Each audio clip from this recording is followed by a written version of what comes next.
지금까지 두뇌에 대한 오해가 그런 방식이었어요. 그러니까 제가 얼마 전에 유튜브 찍을 때 하워드 가드너의 다중지능 이론을 네. 제가 공격했거든요. 네. 근데 하워드 가드너의 다중지능 이론도 지금 이미 제가 안 맞아요. 제가 봤을 때 도그마화돼 있어요. 그 가짜예요. 가짜로 제가 한번 찍은 적이 있는데, 그러니까 이제 좀 전에 얘기했던 개념이 그거거든요. 모든 인간은 좋아하는 것과 잘하는 것이 일치하지 않는 세월이 사실은 더 길 수 있다. 예. 특히 어렸을 때는 이걸 완전히 모를 수도 있는 상황이고, 엄마도 모르고 아빠도 모르고 할아버지도 모를 수도 있어요. 그래서 막 사주팔자 보고 별자리 보고 그러는 거 아니에요. 예. 근데 이제 그건 또 디테일하게 안 나와 있으니까. 근데 두뇌의 속성은 아주 간단하게 해결하면 이겁니다.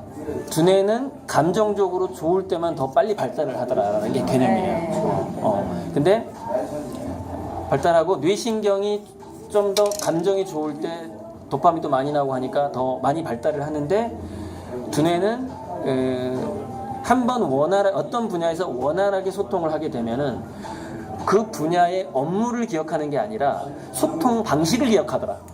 이 개념이에요. 그러니까 도로가 좋아지더라. 그러니까 도로 위에서 트럭이 지나갈지 버스가 지나갈지 택시가 지나갈지 이게 과목이에요. 수학, 영어 이런 거. 근데 도로가 좋아졌어요. 근데 나중에 엄마 나 갑자기 탱크를 좀 몰고 싶은데 이미 도로 잘 만들어놨잖아요. 굉장히 빨리 간다는 거죠. 그 도로로. 근데 감정이 안 좋게 되면, 그러니까 자꾸 부모가 우리 애가 잘하는 게 뭐지 이렇게 가버리면 얘는 할 때마다 감정이 안 좋은 상태로 그걸 하게 되는 거예요. 그러니까 도로를 8차선 도로를 만들 애를 6차선으로 만들어 놓고 대학교를 딱 보내는 거예요. 대학교 가서 망가져버려요. 언제 망가질지 몰라요. 그러니까 제가 35세까지 잡는 이유가 35세까지가 좀 맥시멈 학습기라고, 두뇌 가소성이 좀 있는 기간. 물론 25세까지는 더 있고 15세까지는 굉장히 많고. 그래서 어쨌건 35세까지 좋아하는 것에 도전하게 하라는 이유는 뭐냐면은, 그래서 이제 두뇌의 그 신경세포에 대한 지식을 바탕으로 좀 더 쉽게 스토리텔링을 한 게 아까 그 얘기예요. 무슨 얘기냐면, 사람은 좋아하는 것을 할 때 잠재되어 있는 잘하는 능력까지 동시에 동반 성장한다 이거예요. 근데 좋아하는 것을 하지 않고 자꾸 잘하는 걸 찾아서 시키려고 이렇게 하다 보면은 그게 감정이 안 좋아지기 때문에 이 감정이 이끌어가면서 좋아하는 게 성장할 잘하는 능력이 성장할 것이 오히려 더 늦어진다는 거예요. 그래서 그게 결정적으로 드러날 때는 35세 경이 됐을 때 15년, 20년간 좋아하는 거 하는 애가 원래는 잘하는 능력이 이 정도였는데 잘하는 거 하는 애보다 이게 더 빨리 올라가 버리니까 35세 이후에 성인이 돼서 경쟁했을 때는 좋아하는 거 했던 애가 더 감각이 좋더라는 것이 그 상황에 오게 된다는 거예요. 그래서 뭐 좀 빠뜨린 거 없나? 아무튼 그 과목을 전환하는 것도 사업하다가 공부하다가 뭐 과학하다가 예술하다가 하는 것도, 그러니까 왜 과학자들이 노벨상 타는 사람들이 왜 예체능을 잘하냐 이거예요. 그게 상시교환 될 수도 있다는 개념이에요. 상시. 그러니까 원래 저는 이걸 두 개로 분리돼서 얘기했는데 사실은 분리되지가 않더라는 거죠. 이렇게 겹쳐져 있다는 얘기죠. 잘하는 거, 좋아하는 거. 근데 좋아하는 것이 동력이고 잘하는 것이 이렇게 따라가는데 이게 아주 적당한 비유가 뭐냐면 알곡과 가라지 비유예요. 성경에 나온. 이 얘기도 한 번 있는데. 너무 시대에 맞는, 그러면 나이 먹은 사람들은 뭘 대체해야 될까요? 그건 좀 따로 한번 제가 시간을 내서 하도록 하고. 자, 좋은 질문이세요. 알곡과 가라지 비유를 좀 하자면은, 알곡을 키우겠다라는 개념이 잘하는 걸 키우겠다는 개념이고, 엄마가 봤을 때는 가라지 풀처럼 보여요. 얘가 야구 할 것도 같지 않은데 자꾸 운동신경도 안 좋은 애가 야구를 좋아해. 미치는 거지. 이건 풀이야. 왜 언젠가 뽑힐 것 같아. 예, 그죠? 근데 그때 가라지를 뽑아버릴까요? 물어보니까 그때 그 선지자가 뭐라 그래요? 지금 가라지를 뽑으면 알곡의 뿌리가 같이 상한다. 이렇게 얘기하거든요. 그러니까 젊었을 때는 좋아하는 활동을 못하게 하면은 나중에 잠재력이 발휘될 그 잘하는 능력이 같이 상해버려요. 이게 알곡과 가라지 비유예요. 근데 저는 그걸 맥시멈 35세까지 보자요. 기회는 온다. 그러니까 걔가 잘하는 거를 발휘할 기회가 오는데 늦게 올 수도 있다. 근데 애들이 주로 좋아하는 게 휴대폰 게임이고 텔레비전 보는 거잖아요. 멍하면서 하는 거잖아요. 물론 그게 꼭 100회 무익하다고 할 수는 없는데 그래도 그 시간이 그 아이한테 주어진 시간이 우리 다 24시간인 것처럼 걔도 그렇잖아요. 걔 혼자 30시간이고 그런 게 아니잖아요. 그러니까 지금 약간 좀 이제 그걸 지켜보란 얘기인 거예요? 그거조차도? TV까지는요. TV는 좀 없앨 필요가 있다고 보여요. 수동적이니까. 근데 게임까지는 한번 지켜봐도 냅둬야 되지 않나 싶어요. 저는. 왜냐면은 아이들이 적극적으로 자기 의사대로 하는 것 자체가 그게 좋아하는 거고 그때 감정이 좋아지기 때문에 그래서 저도 그 게임 때문에 게임은 어느 정도 좀 허용을 해서 하게끔 저도 스마트폰 게임, PC 게임에 대해서 정말 5년, 6년 동안 제가 고민해온 거예요, 이게.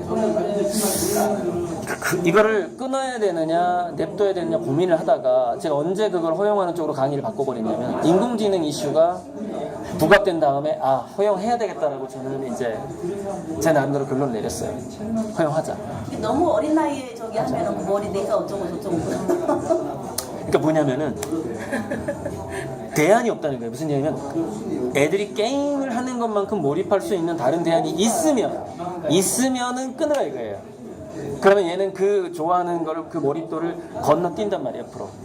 근데 이게 전혀 없이 이걸 끊어버리면 안 된다라는 게 제 주장인 거죠. 그러니까 이게 인공지능이 오면은 뭐가 이제 중점이 되냐면 저희가 상담을 하면은 그러니까 그 주입식 교육을 받은 우리 세대는 학습 능력이 굉장히 뛰어난 거예요.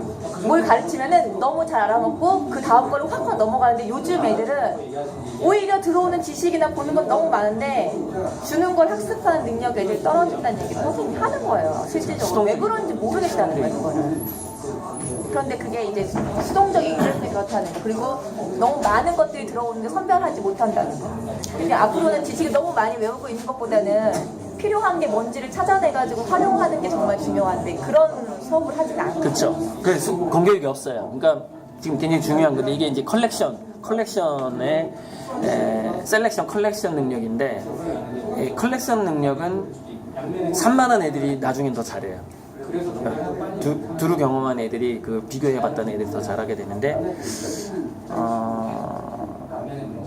아주 게임 얘기가 나왔었고 컬렉션이 나왔었고 제가 지금 음주 후유증 때문에 생각이 약간 끊어지긴 하는데 술을 좀 줄여야 돼.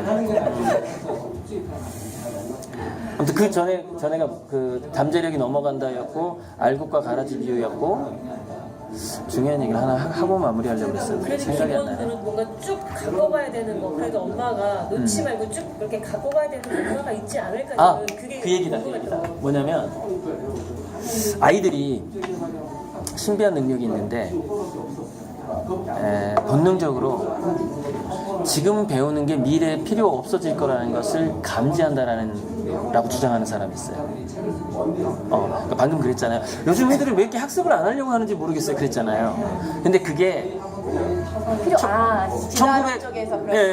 1980년 이후에 태어난 애들이 그게 자꾸 뭐냐면은 그 아이의 운명의 신이 또는 뭐라고 설명해야 될지 모르겠어요. 그거는 별자리가 알려준다고 말할 수도 있고 이 별의별 해석이 많아요. 이 지구가 뭐 은하계 어디를 통과를 하고 있는데 그때 애들은 이게 학습 능력으로 먹고 살지 않기 때문에 지금 굳이 필요가 없으니까 안 갖고 태어난 그럴 거예요. 수도 있네. 안 갖고 태어난 거예요.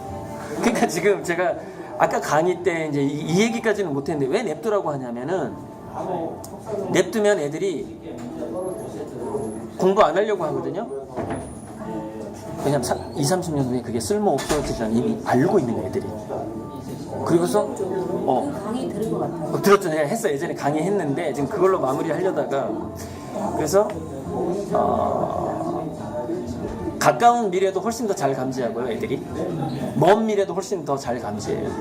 그래서 지금 초등학생, 중학생 사이에서 벌어지는 문화가 이루어지는 문화가 짜증나기 때문에 회피적으로 그 문화가 형성되는 것이냐 아니냐가 지금 굉장히 중요해요.